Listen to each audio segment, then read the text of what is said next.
ভুয়ো প্যারামেডিক্যাল ও নার্সিং ইনস্টিটিউটের মাধ্যমে দীর্ঘদিন ধরে প্রতারণার অভিযোগে শিলিগুড়ি আদালত চত্বরে বিক্ষোভে সামিল হলেন একাধিক পড়ুয়া ও তাদের অভিভাবকরা। অভিযোগ, মালবাজার ও আশেপাশের এলাকায় একটি ভুয়ো শিক্ষা প্রতিষ্ঠান বছরের পর বছর ধরে ভর্তি করিয়ে লক্ষ লক্ষ টাকা আদায় করলেও পড়ুয়াদের বৈধ ডিগ্রি দেওয়া হয়নি। বিক্ষোভরত পড়ুয়াদের দাবি, তারা 18 থেকে 19 বছর বয়সে পড়াশোনার স্বপ্ন নিয়ে ভর্তি হয়েছিলেন, অথচ আজ তাদের হাতে কলমের বদলে আদালতের কাগজ। অনেক পড়ুয়াই চা বাগানের শ্রমিক পরিবারের সন্তান, কঠোর পরিশ্রমে জোগাড় করা টাকা দিয়ে পড়াশোনা করতে এসে এখন অনিশ্চিত ভবিষ্যতের মুখে দাঁড়িয়ে তারা। আইনি পরামর্শদাতাদের মতে এটি একটি সুপরিকল্পিত প্রতারণা। নকল নথি, ভুয়ো ইন্টার্নশিপ ও ফোনের মাধ্যমে পড়ুয়াদের প্রলুব্ধ করা হয়েছে। ইতিমধ্যেই কয়েকজনকে গ্রেপ্তার করা হলে মূল অভিযুক্তদের অনেকে এখনো পলাতক বলে অভিযোগ। পড়ুয়াদের দাবি, দোষীদের কঠোর শাস্তি এবং তাদের ভবিষ্যৎ সুরক্ষার দায় প্রশাসনকে নিতে হবে। অবিলম্বে তদন্ত শেষ করে ন্যায় বিচার না মিলে আন্দোলন আরও তীব্র হবে বলে হুঁশিয়ারি দিচ্ছে তারা। सेक्शन 338 था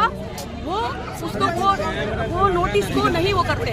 अनिश कुमार का जो जजमेंट बोला था, और हम ये कहना चाहते हैं कि ये हमने कोर्ट में ये सबमिशन किया कि ये in the verge of paramedical, in the verge of that कि हायर एजुकेशन के लिए बच्चों को बच्चों को एजुकेशन देने के लिए उन्होंने बोला। लास्ट में जाके उन्होंने vocational crash course, huge amount of fund is involve.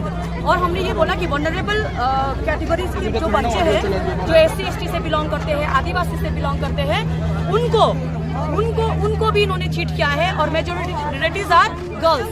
तो इस तरह से उनके खाली लाइफ को नहीं, उनके लाइफ एजुकेशन को, उनके फंड्स को, उनके पैसा को, उनके माइंड्स को, उसने टाइम को उन्होंने बर्बाद किया है। तो इसलिए हम लोग ने ऑब्जेक्शन उठाया कि बेल नहीं होना चाहिए। तो बेल नहीं हुआ, so next 25 so bail has been rejected from the order. Student के जो पैसे लगे हैं, जो इन्होंने लगाए, क्या वो पैसे रिफंड होंगे? कुछ इस तरह की कोई चीज नहीं। यहाँ पे देखिए सिंपल, आप लोगों को मैं एक चीज बताना चाहूंगी। This is a criminal court, right. यहाँ पे इसने हमारे साथ फॉर्जरी किया, चीटिंग किया, धोखाधड़ी किया, इसके आधार पे केस हुआ है। यहाँ पे पैसा का रिफंड की बात नहीं होता है। पैसा का रिफंड की बात दूसरे कोर्ट्स में होगी, जो आगे जाके हायर कोर्ट्स में, जैसे रिट में होगी, जैसे हाई कोर्ट में होगी या सुप्रीम कोर्ट में होगी, वो हम देखेंगे। बट इनका हमारा ये कहना है कि एक कुछ और हम लोग इस पे डिटेल में स्टडी भी हम लोग कर रहे हैं कि आगे जाके अगर कोर्ट कुछ इस तरह से कोई परमिशन देते हैं, जिनको डिग्री मिल गया, वो ये फेक होते हुए भी किसी तरह का उनको प्रोविजन से कुछ करते हैं, तो वो हायर कोर्ट के मामला है। यहाँ पे अभी बेल नहीं मिलेंगे, यहाँ पे पनिशमेंट तक रहेगा, ठीक है। ये क्योंकि जो एक सेक्शंस लगा है इनके ऊपर 338 का, वो 10 ईयर से लाइफ इम्प्रिजनमेंट का तक है। तो इनका कंटेंशन था कि जो अरेस्टेड 2 लेडीज हुई है, एक मेल हुआ है। तो एक का कहना था कि 2 लेडीज हुई है। 2 लेडीज में ये है कि एक फैकल्टी था, 2 लेडीज था टेलीकॉलर, कहता हम तो काम करने वाली एम्प्लॉयड है, हमारे पास तो पैसा भी नहीं दिया, हमें तो कुछ कनाइवंस हमारे है नहीं। उनका कंटेंशन ये था। तो हमारे कंटेंशन ये था कि faculty means teacher, highly respected, who shapes the nation. तो फैकल्टी को पता नहीं था कि ये इंस्टीट्यूशन फॉल्स है या ठीक है। और जो टेलीकॉलर्स है, वो मार्केटिंग टीम के लोग हैं, वो डेटास, बच्चों का स्कूल का डेटास डिफरेंट स्टेट से हैक करके लाते हैं। उस डेटास के कैसे वो हैक करके लाके वो टेलीकॉल करके उनको मैनिपुलेट करके इतना लोगों को फोर्स किया। तो ये क्राइम यहाँ नहीं हो रहा है, ये वेल स्टेज क्राइम है across Darjeeling district. I don't know, maybe in other place, but Malbazar is there, FIR has been registered there as well. तो ये स्टेज क्राइम है, वेल डिजाइंड क्राइम है। ये बहुत ज़्यादा इसका मतलब अभी हमने सुनने में आया कि काफ़ी कुछ है इसमें, काफ़ी लोग इन्वॉल्वमेंट में है। और आप लोगों को मैं ये बताना चाहती हूँ, कोई भी पैरामेडिकल इंस्टीट्यूट या GNM कुछ भी होता है, नर्सिंग काउंसिल, जहाँ पे नर्सिंग का इन्वॉल्वमेंट होता है, नर्सिंग काउंसिल ऑफ इंडिया से इनको एफिलिएशन होना चाहिए, स्टेट काउंसिल से भी एफिलिएशन होना चाहिए। और जो ये लोग बेच रहे हैं ना पैरामेडिकल करके वोकेशनल, जो वोकेशनल का जो वो लोग वो लगा रहे हैं कि उस पर भी फॉर द 3 to 6 मंथ्स का क्रैश कोर्स होता है, उस पर भी 10 से ज़्यादा नहीं हो सकता बच्चे। और नर्सिंग इंस्टीट्यूट वगैरह में आप लोग जाओ तो क्राइटेरिया गवर्नमेंट के एंड से आता है कि 60 स्टूडेंट्स, 45 स्टूडेंट्स, तो वो प्रॉपर देके वो बताते हैं। तो ये प्रॉपर श्योर फ्रॉड है। It's happening. We have written to SP also Darjeeling में भी, दार्जिलिंग को लाइक मैं भन्ना चाहन्छु, प्लीज दार्जिलिंग जनता be alert. This institution is there also. Labour office के अपोजिट में हमने सुनने में आया कि हमने तो कल SP को मेल कर दिया था। देयर आफ्टर वहाँ से ये बोर्ड हटाया गया है, but student still wants to believe कि जो बच्चों ने पैसा डाला, they still wants to be in hallucination कि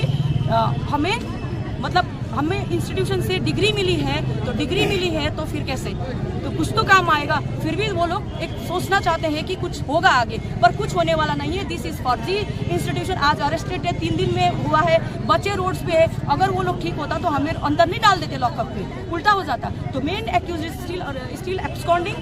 We have even told Sikkim government that multiple Sikkim children are studying here.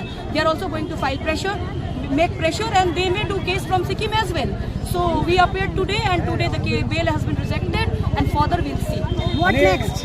What next? अब next 14 days में प्रोडक्शन होगी, डेट होगी, उसके बाद में केस तो चलेगी। एक देखिए, बेल तो एक रूल है, बेल जिंदगी भर बंदे को जिंदगी भर कस्टडी में नहीं रख सकते हैं, ठीक है। कभी ना कभी तो इनको बेल होगा, चाहे लोअर कोर्ट से होगी या हाई कोर्ट से होगी।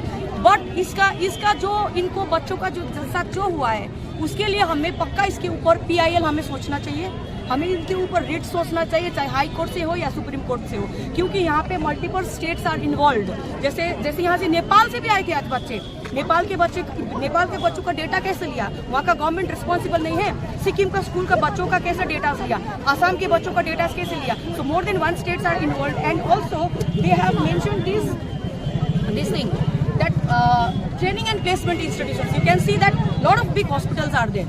They are also responsible. Maybe we'll notice them, we'll ask them, and it is the duty of the IO to make it clear whether they are involved or not. They have to issue them notice, or if they are involved, they have to be arrested. Because and also Siliguri का जो district hospital है, आपके through से मैं यहाँ का CMO को बताना चाहती हूँ, ये इलीगल इंस्टीट्यूशन आपको अगर पता था, यहाँ के बच्चे यहाँ पे जाके जो ट्रेनिंग लेते थे, क्या बोलते हैं, इंटर्नशिप लेते थे, इंटर्नशिप में उनके ये बच्चों के पास होगा, इंटर्नशिप का डिस्ट्रिक्ट हॉस्पिटल का कागज है, कैसे है?